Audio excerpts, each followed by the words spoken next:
This is Ghana, a nation of stunning landscapes and vibrant culture. It's also Africa's leading gold producer. A land literally paved with riches. For decades, its shimmering gold has powered the economy. But while the mines churn out billions, a troubling question hangs in the air. Where is all the money going? The answer reveals a story of questionable policies, widespread smuggling, and a nation losing its most precious resource. The trouble began in 2022. In a move that sent shockwaves through the mining community, the government announced a new withholding tax on all small-scale gold exports. The official reasoning was to increase state revenue.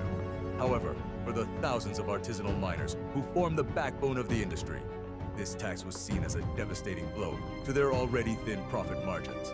The reaction was swift and predictable.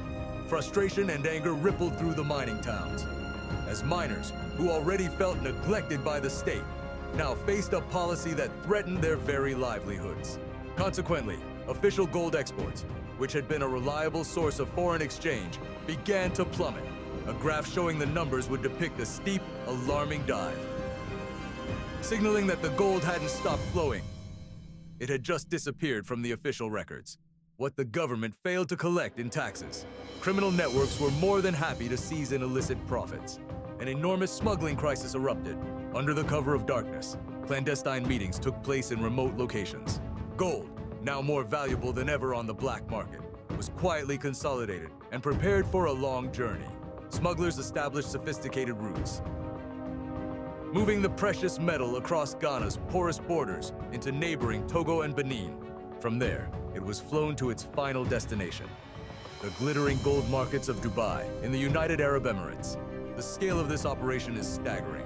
According to a report by Swiss-based research group SwissEd, an estimated 11.4 billion worth of gold was smuggled out of Ghana over the past decade, with the majority occurring after the new tax was implemented. Billions of dollars in potential revenue vanished into thin air, lining the pockets of smugglers instead of funding public services. As international investigators began to dig into the data, the full extent of the crisis became clear. The numbers didn't lie. They pointed to a massive hemorrhage of national wealth. The situation was further complicated by Ghana's own internal scandals. The government's controversial gold for oil scheme, intended to stabilize the economy, became mired in allegations of corruption and mismanagement. Quick-cut newspaper headlines screamed of backroom deals and missing funds, eroding public trust even further. While officials traded accusations, the people on the ground were left to deal with the fallout. For the artisanal miners, the policy designed to capture more revenue had only pushed them deeper into the shadows, making them vulnerable to exploitation by criminal syndicates. The future of Ghana's most valuable resource now hangs in the balance, a symbol of immense potential squandered. Like, comment, and follow for more.